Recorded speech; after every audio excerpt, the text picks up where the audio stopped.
भव्य श्री राम मंदिर में रामलला के प्राण प्रतिष्ठा के लिए तैयारियां जोर शोर से पूरी की जा रही हैं।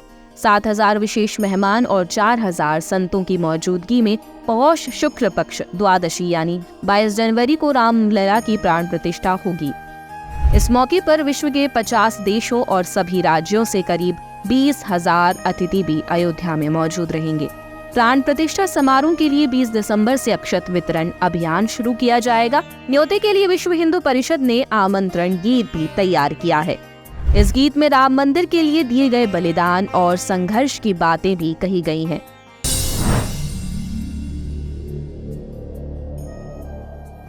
विश्व हिंदू परिषद कार्यकर्ता अक्षत वितरण के साथ लोगों को रामलला के दर्शन का न्योता भी देंगे।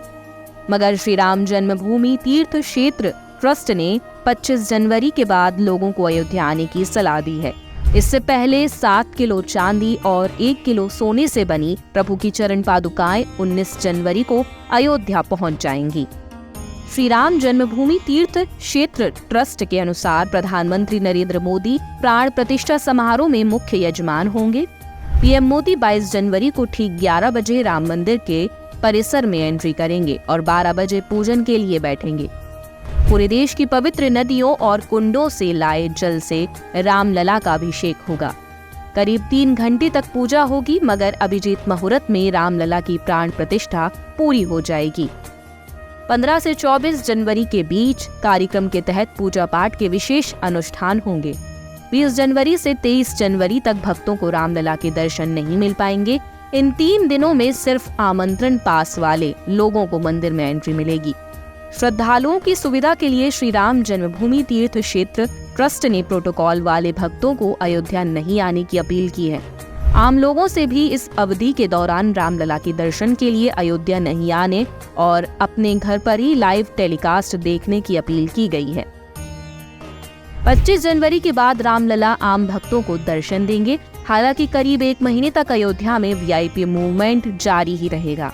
जानकारी के अनुसार सभी राज्यों के मुख्यमंत्री और राज्यपालों के लिए 26 जनवरी से 22 फरवरी के बीच दर्शन, पूजा और सरयू आरती के लिए तिथियां तय की गई हैं। अब हम जानते हैं आमंत्रण के इस समारोह से जुड़ी हुई कुछ खास बातें। इस दौरान 100 क्विंटल चावल में 1 क्विंटल हल्दी मिलाकर निमंत्रण के लिए चावल तैयार किए गए हैं। 15 जनवरी तक ये पीले चावल आरएसएस की ओर से तय किए गए 45 प्रांतों के 5 लाख गांवों 62 करोड़ लोगों के बीच बांटे जाएंगे।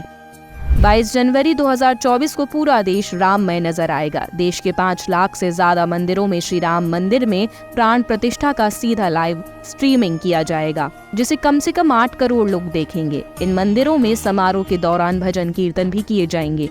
राम मंदिर के पास तीर्थ क्षेत्रपुरम में विभिन्न राज्यों से आने वाले 20,000 अतिथियों के ठहरने और भोजन की व्यवस्था की जाएगी।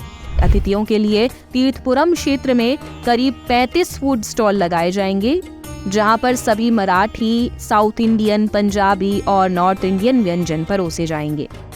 रामलला के दर्शन के लिए आने वाले श्रद्धालुओं के लिए गुप्तार घाट के पास 10 एकड़ जमीन पर पार्किंग की व्यवस्था होगी। इसके अलावा उदया स्कूल के पास 35 एकड़ जमीन पर और प्रहलाद घाट के पास 25 एकड़ जमीन पार्किंग के लिए सुरक्षित है। रामलला की प्राण प्रतिष्ठा के बाद 48 दिनों तक अयोध्या के श्री राम मंदिर में रागोत्सव का आयोजन किया जाएगा। ट्रस्ट के सदस्य यतीन्द्र मिश्र की देखरेख में कलाकार लगातार गर्भगृह के सामने भजन कीर्तन करेंगे। मंदिर के उद्घाटन के अवसर पर पीएम मोदी, सरसंघ संचालक मोहन भागवत, यूपी के सीएम योगी आदित्यनाथ, राज्यपाल और सभी ट्रस्टी राम मंदिर के प्रांगण में उपस्थित रहेंगे। इसके अलावा कई गणमान्य भी राम मंदिर के उद्घाटन कार्यक्रम में साक्षी बनेंगे। इसके अलावा चंपत राय ने कहा कि 22 जनवरी 2024 के लिए लगभग 4,000 संतों को निमंत्रित किया गया है। कोशिश है कि भारत की हर परंपरा के संत आएं, हर राज्य की संस्थाएं और हर राज्य का प्रतिनिधित्व हो पाए। इसके लिए 125 परंपराओं के संत, 13 अखाड़े, 6 दर्शन के दर्शनाचार्य को निमंत्रित किया गया है। बता दें कि जिसमें आचार्य महामंडलेश्वर अवधेशानंद गिरी जी महाराज, निर्मल समाज के संत ज्ञान देव जी, बाबा रामदेव, केरल की आनंदमयी मां, दलाई लामा, रामभद्राचार्य जी महाराज, रामानुजाचार्य भास्कर आदि को निमंत्रित किया गया है। इसके अलावा जत्थेदार स्वामी नादेंद्र साहब जत्थेदार पटना साहिब को भी आमंत्रित किया गया है। लगातार जुड़े रहने के लिए आयुक्त को सब्सक्राइब जरूर करें।